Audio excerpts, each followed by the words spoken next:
रहा हूं मैं, पेन कॉपी सब रख दीजिए। देखो बेटा, हमारा सबसे पहला चैप्टर है इक्विलिब्रियम, मतलब सब नेक्स्ट चैप्टर है इक्विलिब्रियम। इक्विलिब्रियम एक्चुअली दो हिस्सों में, हालांकि एनसीईआरटी में एक ही है, पर एक्चुअली ये दो हिस्सों में पढ़ा जाता है, एक केमिकल और एक आयनिक इक्विलिब्रियम। आइए पहले केमिकल इक्विलिब्रियम की शुरुआत करें। केमिकल इक्विलिब्रियम बच्चों स्टार मार्क करके लिख रहे हैं अपन। इंट्रोडक्शन कहता है कि इक्विलिब्रियम जो होता है ये एक स्टेट होता है in which there are no observable changes as time goes. When a chemical reaction has reacted, the equilibrium state has reached, reacted नहीं है, has reached the equilibrium state, comma, the concentration of reactants and products remain constant over time, and these are no visible, and there are no visible changes in the system. Full stop बाद लिखा है, however there is much activity at the molecules, नहीं, however there is much activity as the molecules, at नहीं होगा, as the molecules react to yield reactant as English थोड़ी सी गड़बड़ है बेटा। however there is much activity as the molecules react to yield product बोलना चाहिए बच्चों, ठीक है, as the molecules, however there is much activity react to yield reaction molecules, however there is much activity at the molecular, ये इसको ऐसे लिख देना बच्चों, however there is much activity at the molecular level, ये ठीक है फिर भी इंग्लिश, ठीक है। एक बार इंग्लिश को पढ़ दो बेटा कोई भी, क्योंकि चलो मैं ही पढ़ दे रहा हूँ, टाइम लगाओगे तुम लोग। Equilibrium is a state in which there are no observable changes as time goes, full stop, when a chemical reaction has reached the equilibrium state, comma, the concentration of reactants and products remains constant over time and there are no visible changes in the system, full stop, however there is much activity at the molecular level। इतनी English मतलब लिख पाओगे? English समझ में आ रही है? अभी हिंदी बताना है मुझे। Hello, yes sir. अब सुनो बेटा, यहां पे इतनी इंग्लिश का अर्थ क्या हो गया। देखो बेटा, इतना शायद आप ऑलरेडी जानते हो, एक बार फिर से चर्चा कर देता हूं मैं। मान लो बेटा ये एक ट्रैक है, ये रहा, ये ट्रैक तो सर दिख रहा है जो कि फिजिकल है, केमिकल में ऐसा होता नहीं है, पर हाँ ऐसा ही ट्रैक एक केमिकल रिएक्शन के लिए भी बना होता है, भले वो दिखे ना, होता है। व्हाट इज दिस ट्रैक बेटा? वो ट्रैक ना एक लोएस्ट एनर्जी पॉइंट को दर्शाता है। एक्चुअली हर व्यक्ति स्टेबिलिटी को अटेन करना चाहते हैं, आपको पता ही है। वैसे ही बच्चों पता है, रिएक्टेंट ना पूरा प्रोडक्ट कभी नहीं बनता। मतलब एक बॉल जो है ना, वो कभी भी शुरू से लास्ट तक नहीं जाती। क्यों नहीं जाती? आप ये ट्रैक देख के शायद बता ही दोगे, सर क्यों ही जाएगी यहां तक, ये मैक्सिमम एनर्जी की जगह है ना सर, वो तो यहां रुकेगी। हेलो, मतलब अगर इस ट्रैक को मैं रिएक्शन का ग्राउंड बोलूं तो रिएक्टेंट केवल 50% ही आगे चलेगा और रुक जाएगा। हेलो, हाँ ऐसा हो सकता था कि ट्रैक कुछ ऐसा होता।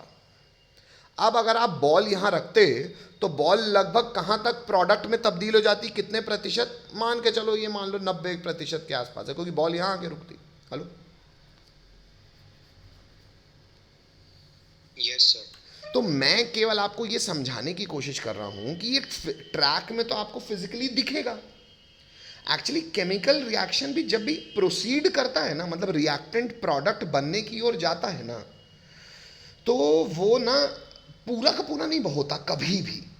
वो हमेशा रिएक्टेंट प्रोडक्ट तब तक ही बनता है जब तक उसको बनने में मजा आए, मतलब उसकी एनर्जी घटे, स्टेबिलिटी बढ़े। हेलो, और तो और सच्चाई है कि आप at any point of time अगर बॉल को यहां ले आओ, मतलब एक्चुअली बच्चों प्रोडक्ट भी वापस रिएक्टेंट बन सकता है। क्यों? क्योंकि उसको भी लोएस्ट एनर्जी पॉइंट पे आना है। हेलो, तो इसीलिए बोला जाता है कि जो इक्विलिब्रियम का मतलब है, इक्विलिब्रियम का बेसिक सा मतलब ये है कि रिएक्टेंट तब्दील होता है। इसको मैं थोड़ा सा आपको वाइट बोर्ड में फिर से बता दूं कि रिएक्टेंट जो है वो बदलता है प्रोडक्ट में, और सच्चाई है कि प्रोडक्ट भी वापस बदल सकता है रिएक्टेंट पे। ये दोनों एक दूसरे में बनते बदलते रहते हैं। कब तक?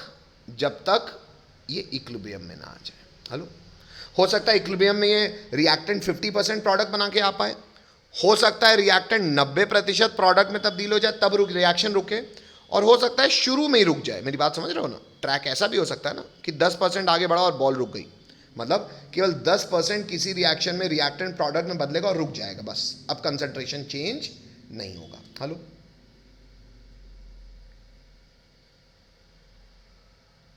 Yes, sir. मतलब कभी भी आप अगर कोई रिएक्शन करा रहे हो तो रिएक्शन में ऐसी कंडीशन भी हो सकती है क्या कि रिएक्टेंट 50% है और प्रोडक्ट भी 50% है। ऐसी भी हो सकती है कि रिएक्टेंट जो है वो 10% बचा है और प्रोडक्ट जो है वो 90% बन चुका है। और ऐसी भी स्थिति हो सकती है कि रिएक्टेंट 90% बचा है और प्रोडक्ट केवल 10% बना है। बात समझ रहे हो? वो तो बात ये है कि ये तो दिख रहा है सर, लेकिन एक्चुअली ये केमिकल रिएक्शन भी तभी ऐसे ही आगे बढ़ता है, पूरा का पूरा कभी नहीं होता। अच्छा, कौन सा रिएक्शन बेटा इक्विलिब्रियम अटेन कर पाएगा? जो रिवर्सिबल हो, मतलब अरे जब रिएक्टेंट प्रोडक्ट में और प्रोडक्ट रिएक्टेंट में तब्दील हो सकता हो तभी ऐसा हो सकता है। तो हमेशा जो भी हम इक्विलिब्रियम अटेन कर पाते हैं वो तभी कर पाते हैं जब रिएक्शन रिवर्सिबल हो। रिएक्शन रिवर्सिबल बेसिकली पता है कब हो सकता है? जब प्रैक्टिकल बात कर रहा हूँ बच्चों, जब वो क्लोज डब्बे में हो। क्यों? मान लो रिएक्टेंट कुछ प्रोडक्ट बना रहा है और प्रोडक्ट में कोई गैस बनी और गैस उड़ गई। अरे उड़ कैसे जाएगी? अगर डब्बा खुला हुआ है बेटा तो उड़ जाएगी। अगर उड़ गई तो दोबारा रिएक्ट करने के लिए बची नहीं, तो रिएक्शन रिवर्सिबल होगा ही नहीं। अगर रिवर्सिबल नहीं है तो कभी भी इक्विलिब्रियम अटेन कर ही नहीं सकता। तो इक्विलिब्रियम वाली कहानी केवल ऐसे रिएक्शंस में आती है जो क्लोज्ड वेसल में हो और जो रिवर्सिबल हो। हेलो,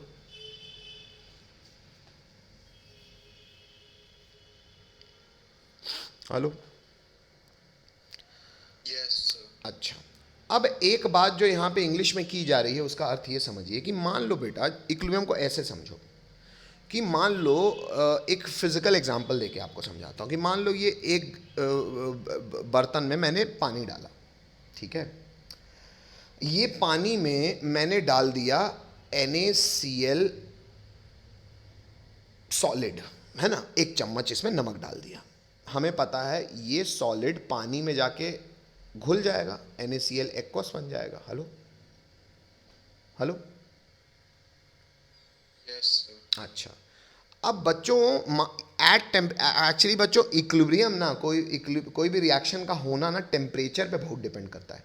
तो हमको ना हम एक कभी भी हम इक्विलिब्रियम की बात करेंगे तो हम एक कांस्टेंट टेम्परेचर पे ही बात करेंगे, क्योंकि टेम्परेचर चेंज करते हैं ना तो इक्विलिब्रियम मतलब सब कुछ अलग हो जाता है, बदल जाता है। मतलब ऐसा समझो कि मान लो कोई ट्रैक ऐसा था, अगर तुमने टेम्परेचर के साथ छेड़छाड़ की ना तो हो सकता है ट्रैक ऐसा या ऐसा हो जाए। अरे तो सर बॉल का आगे बढ़ना तो पूरा उसका ट्रेंड बदल ही जाएगा ना। हेलो, तो एक्चुअली टेम्परेचर के हाथ में बहुत ज़्यादा ताकत है। इसलिए कभी भी हम एक इक्विलिब्रियम रिएक्शन की बात करते हैं तो हम एक फिक्स टेम्परेचर बात करते हैं, क्योंकि फिक्स टेम्परेचर में ऐसा समझो कि ट्रैक फिक्स रहता है। अगर टेम्परेचर चेंज कर दोगे ट्रैक है चेंज हो जाएगा। हेलो, अच्छा, अब वापस मैं आपको इक्विलिब्रियम समझाने पे आता हूँ। मान लो मैंने NaCl सॉलिड डाला और वो पानी में NaCl एक्वा, और मैंने आपको बता ही दिया है कि हर रिएक्शन कैसा होता है, भले फिजिकल चेंज हो, हर प्रोसेस कैसा होता है बच्चों? Equilibrium. Hello, Yes, sir. Reversible. Hello, अब Yes, sir. मान लो बेटा एट T=0 मैंने NaCl सॉलिड के 100 मॉलिक्यूल्स डाले, और अभी T=0 बस डाले हैं तो मतलब अभी प्रोडक्ट तो कुछ नहीं बना होगा। मान लो ये प्रोसेस इक्विलिब्रियम में आ गया। अब हमें तो नहीं पता ना सर कितना रिएक्टेंट प्रोडक्ट में बदला। एक एग्जाम्पल के लिए आपको कह रहा हूँ, मान लो NaCl 90 रिएक्टेंट टूट गए, तो बच्चों ये एक से ये कितना बनेगा? एक। तो मान लो NaCl सॉलिड 90 टूटे, अगर एक से एक प्रोडक्ट बनता है तो 90 से कितना बनेगा बच्चों?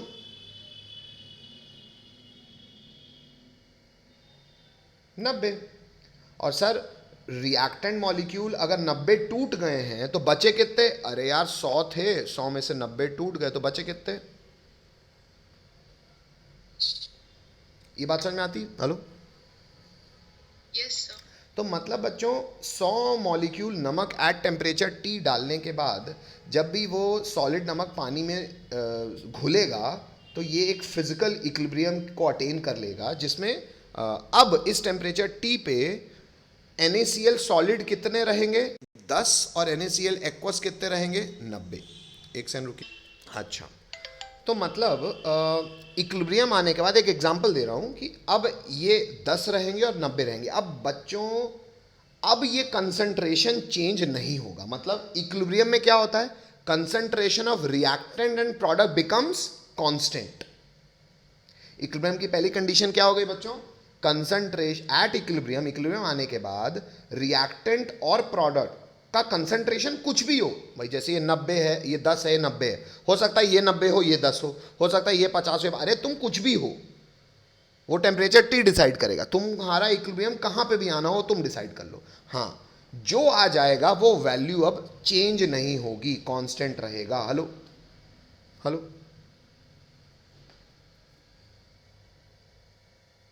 हेलो। Yes, sir. मतलब बेटा अर्थ ये हो गया कि 100 में से 10 मॉलिक्यूल अभी भी सॉलिड के फॉर्म में यहां नीचे पड़े रहेंगे और बाकी के जो मॉलिक्यूल्स हैं वो एक्वस कंडीशन में पानी में रहेंगे। हेलो, पानी में जो संख्या रहेगी सॉल्युबल NaCl की वो टाइम के साथ चेंज नहीं होगी। मतलब क्या रहेगी? 90 की 90। और जो नीचे सॉलिड के फॉर्म में बचे रहेंगे वो अब क्या रहेंगे? 10 के 10, चेंज नहीं होंगे। तो बच्चों दूर से अगर आप इस प्रोसेस सिस्टम को देखोगे तो आपको लगेगा ये तो रुका हुआ है ना भाई, आपको लगेगा ना इक्विलिब्रियम आ गया मतलब ये रुक गया, ये नीचे 10 फिक्स हो गए, ये 90 फिक्स हो गए।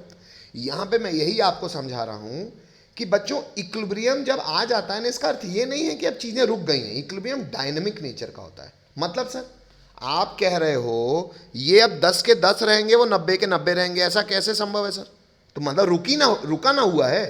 अगर अभी भी ये सॉलिड अभी भी घुल रहा होता या वो घुला हुआ अभी भी नीचे गठरा रहा होता, एक सेकंड रुके फिर समझा कि भाई मान लो एक डब्बे में सर आपने NaCl सॉलिड डाला और वो पानी में घुला, तो हर रिएक्शन चाहे फिजिकल हो चाहे केमिकल हो इक्विलिब्रियम तक पहुंचता है।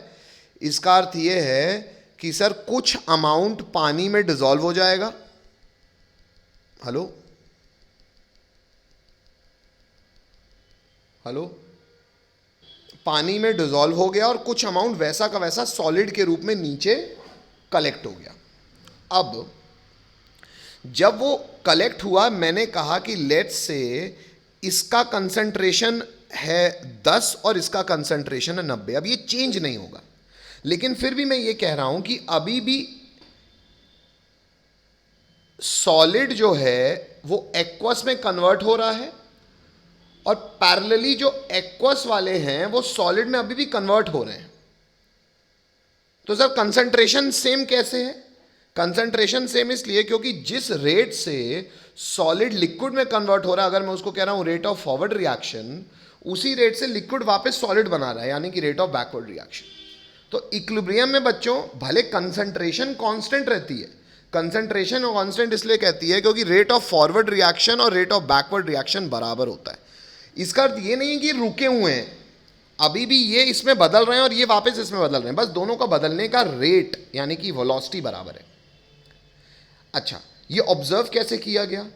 आपको मैं एक एग्जांपल देता हूं कि मान लो मैंने यहां पे बच्चों रेडियो एक्टिव नमक ले लिया, मतलब एक ऐसा नमक जो है NaCl ही, लेकिन वो मुझे अलग से ऑब्जर्व किया जा सके। देखो मैंने यहां पे कुछ लाल को ब्लैक कर दिया। हेलो हेलो,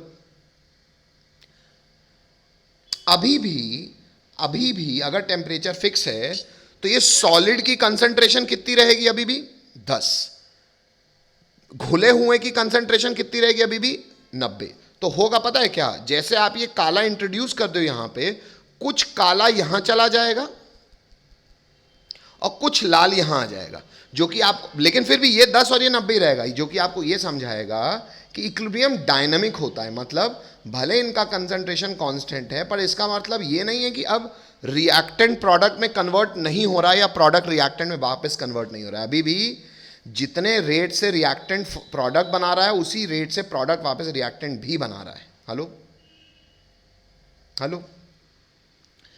तो ये चीज़ हमको ये समझाती है कि जो इक्विलिब्रियम होता है वो डरा था। ये इंग्लिश में हमने इंट्रोडक्शन में पहले पॉइंट पे यही लिखा है कि जो इक्विलिब्रियम होता है ये एक स्टेट होता है जहाँ पे ऑब्जर्वेबल चेंज ना हो। अब अगर आप दूर से देखोगे तो आपको लगेगा ना वो तो 90 ही है, वो तो 10 ही है, कुछ चेंज नहीं हो रहा। when reaction mixture has when reaches equilibrium state the concentration, जब रिएक्शन मिक्सचर इक्विलिब्रियम में पहुंच जाता है तो कंसंट्रेशन जो होता है वो कांस्टेंट हो जाता है over time, and there is no visible change. देखने में आपको कुछ चेंज दिखता नहीं है। हाँ, वो तो हमने रेडियो एक्टिव चीनी डाल के या रेडियो एक्टिव नमक डाल के अलग से ऑब्जर्व किया ना, वरना हम ये ऑब्जर्व हमको देख के लगता, दूर से देख के लगता कि रुका हुआ है, पर एक्चुअली वो अंदर ही अंदर चल रहा है। इसी बात को मैंने नेक्स्ट टाइम से लिखा है। However there is much activity at the molecular level. Molecular level पे अभी भी चीज़ें बदल बिगड़ रही हैं, बस दोनों का रेट बराबर है। शायद आपको इक्विलिब्रियम की डेफिनेशन समझ में आती है। आगे है पॉइंट क्रमांक 2। पॉइंट क्रमांक 2 में बच्चों में टाइप्स ऑफ दो प्रकार के रिएक्शन को डिफाइन कर रहा हूं। एक है इरिवर्सिबल, एक है रिवर्सिबल। इरिवर्सिबल मतलब जो एक तरफ जाए फिर लौट के ही ना आए। बोल रहा है the reaction which proceeds in one direction, forward only. और reversible the reaction which proceeds in both direction under same set of experimental condition, जैसे मैंने आपको पिछले एग्जांपल बताया। और एक्चुअली बेटा बंद डब्बे में कोई भी रिएक्शन रिवर्सिबल हो सकती है। पॉइंट नंबर 2 है बच्चों इररिवर्सिबल का कि reactants are almost completely converted into, अरे इररिवर्सिबल तो पूरा का पूरा खट्ट से हो जाएगा, आपने थर्मोडायनेमिक्स में भी देखा हुआ है ना। बस इतना एक्स्ट्रा इंग्लिश मत लिखना बच्चों, बस इतना ही लिखना, कंप्लीटली कन्वर्टेड इनटू प्रोडक्ट्स, ये मत लिखना, है ना। यहाँ लिखेंगे reactants form products and product also react to form reactants. मैंने बोला था ना, रिएक्टेंट प्रोडक्ट में बदल सकता है, प्रोडक्ट वापस रिएक्टेंट में बदल सकता है in backward direction. These are possible in closed vessels. हाँ, ये किसमें पॉसिबल है? क्लोज्ड वेजल्स में। तो ये हो गया दूसरा पॉइंट रिवर्सिबल में। आगे बढ़ रहा हूँ, नेक्स्ट इरिवर्सिबल में तीसरा पॉइंट लिखेंगे हम लोग कि do not attain equilibrium state. भाई ये तो पूरा का पूरा रिएक्ट एक तरफ है, तो इक्विलिब्रियम नाम की चीज़ एग्जिस्ट ही नहीं करती। ये अटेन करता है इक्विलिब्रियम और ये कंप्लीट कभी नहीं होता, नेवर गो कंप्लीशन। एग्जाम्पल है कि तुमने KCl3 सॉलिड को हीट किया, KCl सॉलिड बना और O2 गैस बना। अगर ओपन वेजल में है तो ऑक्सीजन उड़ जाएगी तो वापस कहाँ से आएगी, इसलिए इरिवर्सिबल हो गया। देखो लिखा है ना ओपन वेजल। और वही तुमने यहाँ गैसेस का रिएक्शन कराया, हमें पता है शायद 10 से हेबर्स प्रोसेस कहलाता है अमोनिया का बनना, लेकिन अगर हमने इसको क्लोज वेजल में कराया तो ये रिवर्सिबल हो गया। देखो मैंने चिन्ह रिवर्सिबल बना दिया है, आगे भी जा रहा है पीछे भी आ रहा है। कोई तकलीफ बच्चों?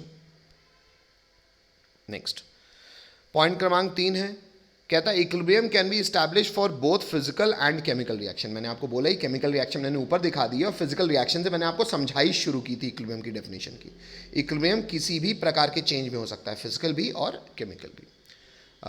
नेक्स्ट थोड़ी सी इंग्लिश और लिखी हुई है, कहता है when the reactant in a closed vessel at a particular temperature react to give products, the concentration of the reactant keep on decreasing while those of product keep on increasing for some time, after which there is no change in concentration of either of reactant or product.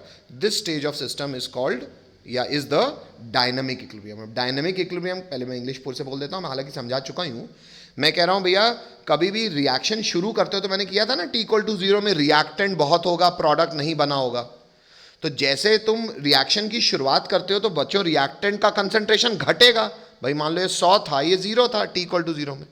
जब equilibrium attain होगी तो इसका concentration घटेगा और इसका बढ़ेगा। अच्छा, जब इक्विलिब्रियम आ जाएगा तो ये घटता घटता एक पॉइंट पे फिक्स हो जाएगा, लेट से 60 पे फिक्स हो गया, और ये बढ़ता बढ़ता एक पॉइंट पे फिक्स हो जाएगा, लेट से 40 पे हो गया। अब एक्चुअली अभी भी रिएक्टेंट प्रोडक्ट में बदल रहा है, प्रोडक्ट वापस रिएक्टेंट में बदल रहा है, लेकिन दोनों के होने का रेट बराबर हो गया, इसलिए कंसंट्रेशन, मान लो हर सेकेंड में 5 रिएक्टेंट प्रोडक्ट बन रहे हैं, लेकिन 5 प्रोडक्ट वापस रिएक्टेंट बन रहे हैं, तो कंसंट्रेशन तो फिक्स ही रह जाएगा ना। तो इक्विलिब्रियम पे रेट बराबर हो जाता है। क्योंकि रेट बराबर हो जाता है लेकिन फिर भी इंटरनली काम होता रहता है, इसलिए कहते हैं इसको कि डायनामिक इक्विलिब्रियम है। कोई तकलीफ?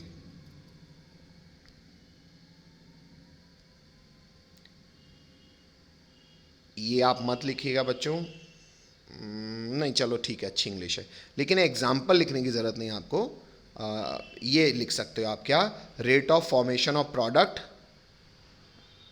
रेट ऑफ फॉरवर्ड रिएक्शन, नहीं आप लिखना ऐसे, एट इक्विलिब्रियम, इक्विलिब्रियम के दौरान क्या होता है बच्चों, rate of forward reaction become equals to rate of backward reaction. ये आप इस इंग्लिश के बाद जरूर लिख लेना। कोई तकलीफ, बोलना पड़ेगा अब? No, sir. चलो बेटा आगे बढ़ रहा हूँ मैं। ग्राफिकल रिप्रेजेंटेशन, ये मैं आपको समझा देता हूँ बच्चों, एक ये लास्ट है ना। चलो ग्राफिकल रिप्रेजेंटेशन समझ लो बेटा। अब मैंने ग्राफिकल रिप्रेजेंटेशन में पहले लिखा है केस 1। अच्छा, मैंने आपको अभी इक्विलिब्रियम के लिए क्या समझाया, ये ग्राफ मैं बनाता जा रहा हूँ आपके लिए, है ना। ये मान लो वाई एक्सिस में कंसंट्रेशन और एक्स एक्सिस में टाइम है, वाई एक्सिस में कंसंट्रेशन है, एक्स एक्सिस में टाइम है। अच्छा, मान लो बच्चों प्रोडक्ट का कंसंट्रेशन ये है, रिएक्टेंट का कंसंट्रेशन ये है। क्यों सर? क्योंकि इनिशियली प्रोडक्ट का कंसंट्रेशन मैक्सिमम होगा, हेलो सॉरी, रिएक्टेंट का मैक्सिमम होगा, प्रोडक्ट का जीरो होगा। Hello, Yes, sir. अरे शुरू में 100 रिएक्टेंट होगा, प्रोडक्ट तो जीरो होगा। धीरे धीरे रिएक्टेंट का कंसंट्रेशन घटेगा और प्रोडक्ट का बढ़ेगा। एक पॉइंट आएगा जब ये कंसंट्रेशन कांस्टेंट हो जाएगा। ये पॉइंट, ये टाइम क्या कहलाएगा? इक्विलिब्रियम का टाइम। हेलो,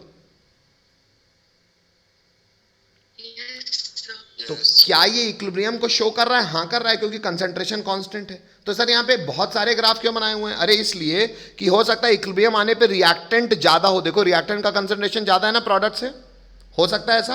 अरे हाँ हो सकता है सर। मतलब ये रिएक्शन कैसा होगा? अरे यार ये रिएक्शन कुछ ऐसा होगा, नहीं इसमें तो प्रोडक्ट ज्यादा बन गया। कुछ ऐसा ट्रैक होगा कि बॉल चली ही और रुक गई, मतलब रिएक्टेंट थोड़ा सा प्रोडक्ट बना बस। हेलो,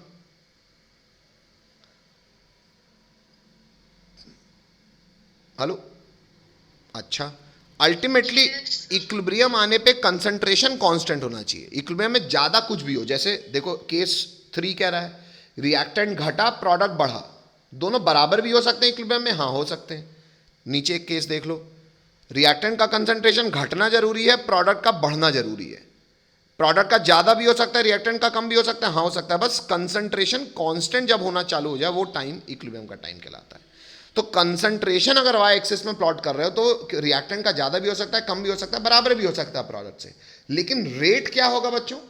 अगर सर इक्विलिब्रियम ये टाइम है तो रेट हमेशा बराबर ही होगा। रेट के लिए बड़ा छोटा नहीं कर सकते। रेट ऑफ फॉरवर्ड रिएक्शन और रेट ऑफ बैकवर्ड रिएक्शन बराबर ही होगा। हेलो, ये हो गया बच्चों ग्राफिकल रिप्रेजेंटेशन किसका? Condition for equilibrium, rate of forward बराबर rate of backward. Hello, Yes, sir. तो ये सारे ग्राफ इक्विलिब्रियम की कंडीशन को दर्शाते हैं। चलो फिर आता है बच्चों इक्विलिब्रियम इन फिजिकल प्रोसेस। ये एक्चुअली मैं चाहूँगा आप छोड़ दो। क्यों? क्योंकि फालतू है बेटा। एक्चुअली हमको केमिकल चेंजेस के साथ ही इक्विलिब्रियम ऑब्जर्व करना होता है। तो हम अब एक काम करेंगे, कल की क्लास से इक्विलिब्रियम इन केमिकल प्रोसेस पढ़ना शुरू करेंगे। तो अब तक कहाँ तक लिखना है? जहाँ तक मैंने वो ग्राफिकल रिप्रेजेंटेशन समझाया है। फिर आप स्टार मार्क करके टॉपिक डाल दीजिएगा इक्विलिब्रियम इन केमिकल प्रोसेस, और इसको हम कल से पढ़ेंगे। कोई दिक्कत?